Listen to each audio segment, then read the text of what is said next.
Pak Pram bisa jelaskan selain untuk menjernihkan air, kemudian menetralisir bau, apa lagi Pak? Yang paling dekat dengan kita adalah rumah tangga kembali. Karena ini sampah dari rumah tangga, ekoenzim ini untuk mencuci piring, untuk mencuci pakaian sangat baik Pak Sian.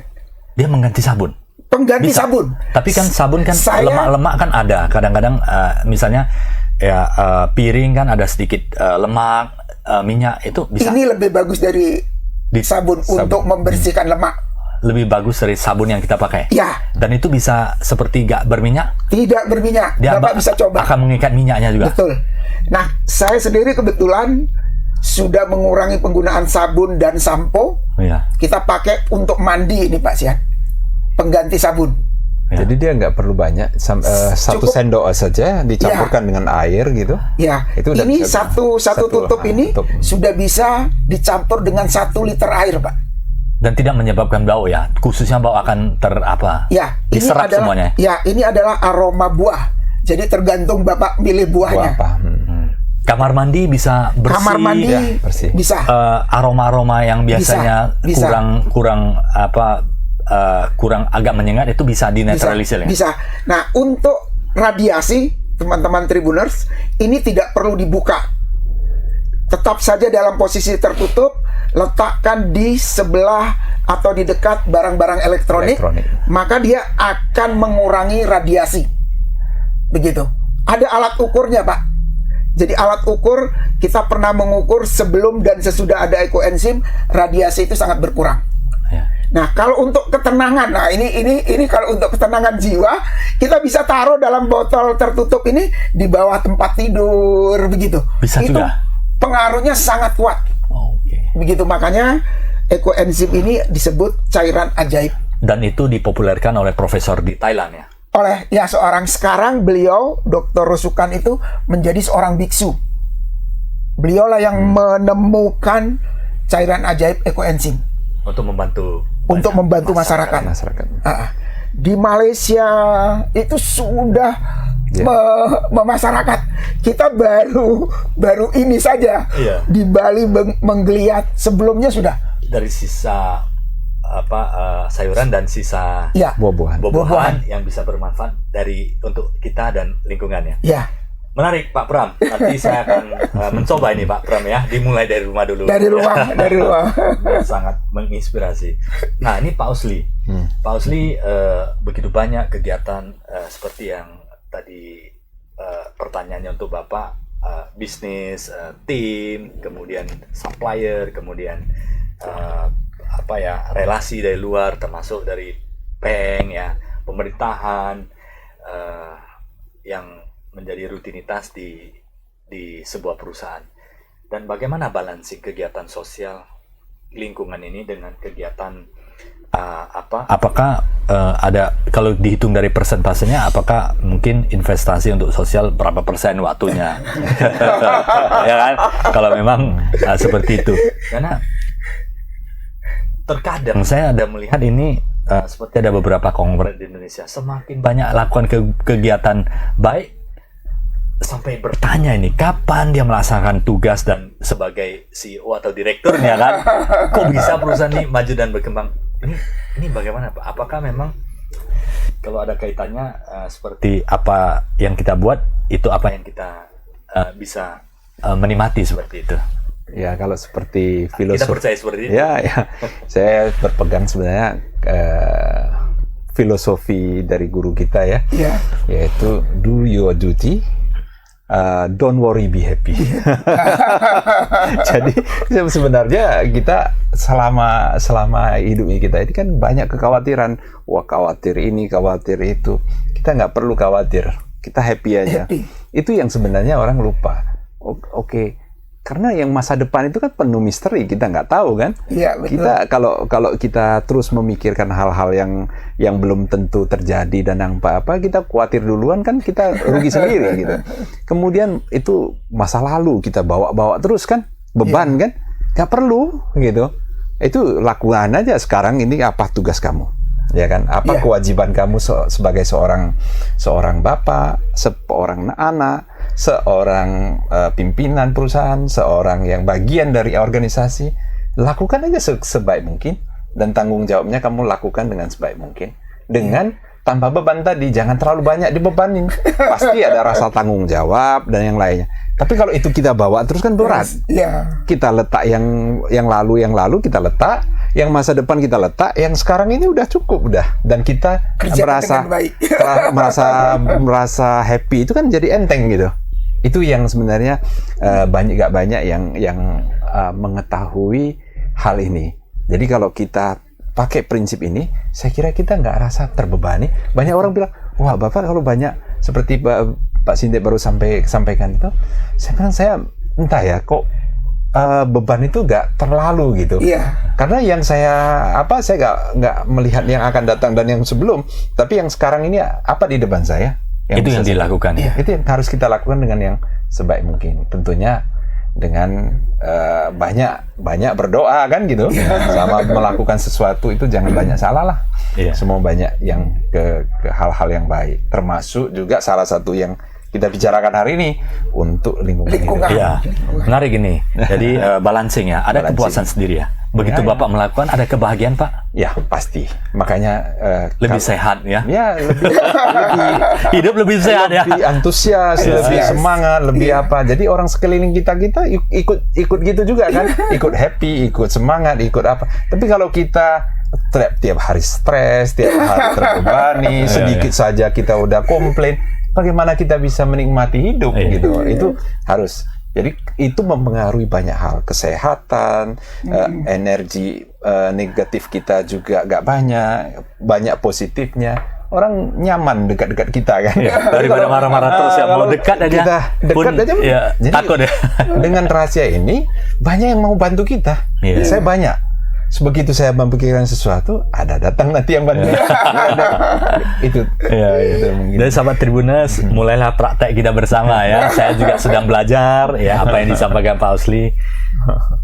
Lakukan aja ya, lakukan dengan sepenuh hati, dan namun hal-hal yang baik ya, fokus kepada yang bermanfaat, lingkungan, kemudian karakter, kemudian sesuatu yang bermanfaat bagi diri kita, lingkungan, dan kemudian dimanapun kita berada.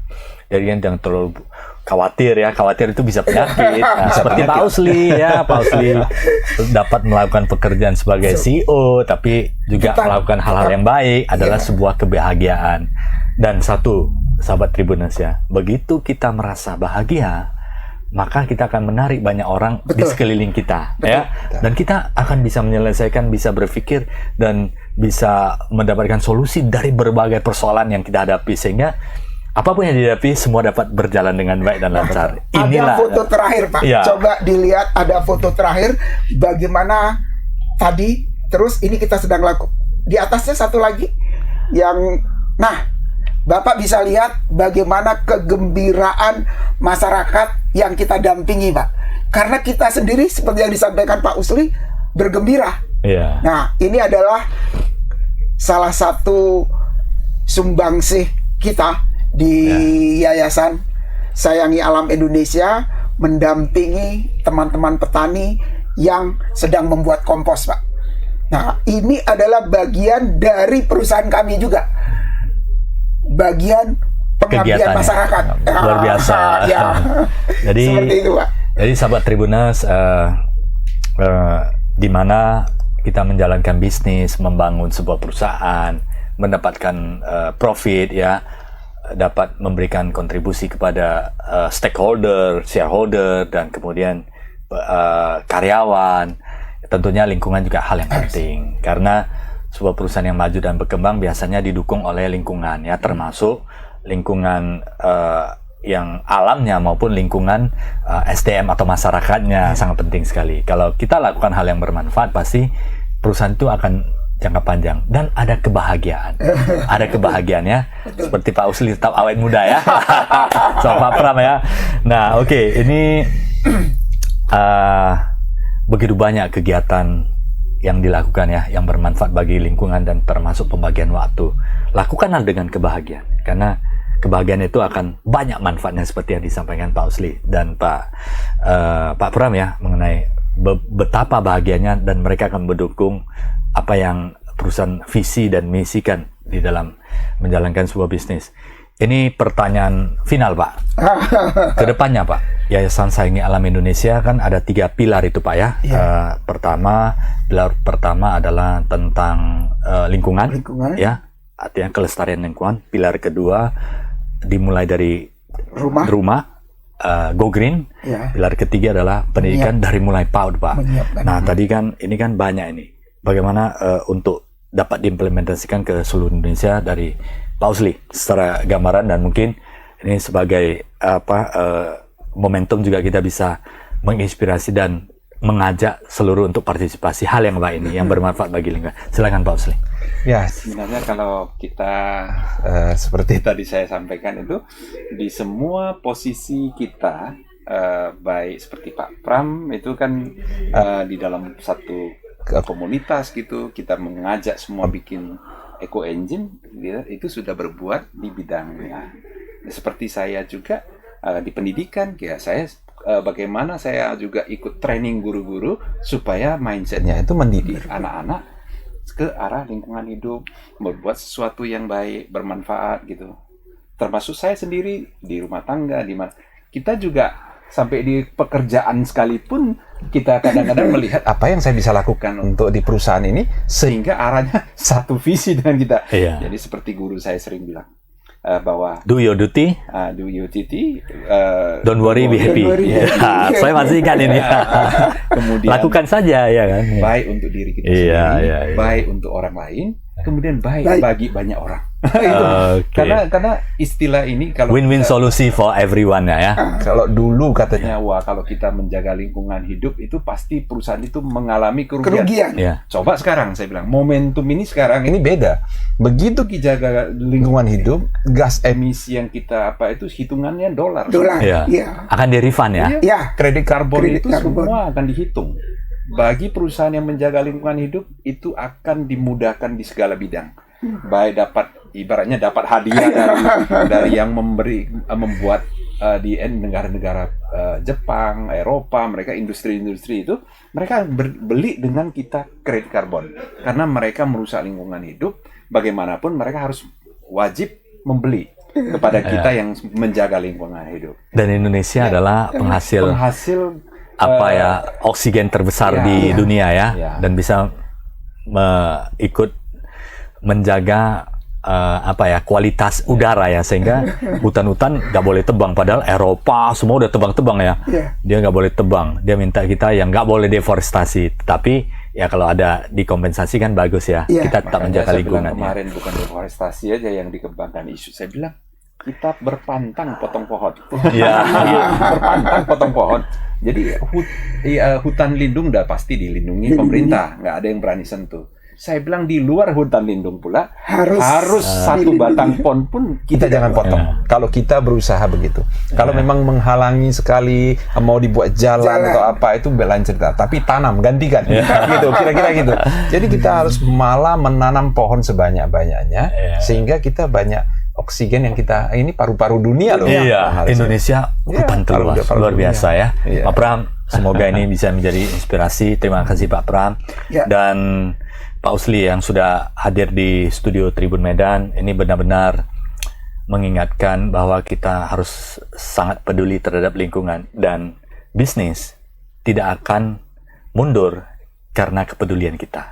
Bisnis akan berjalan selaras dengan kelestarian lingkungan.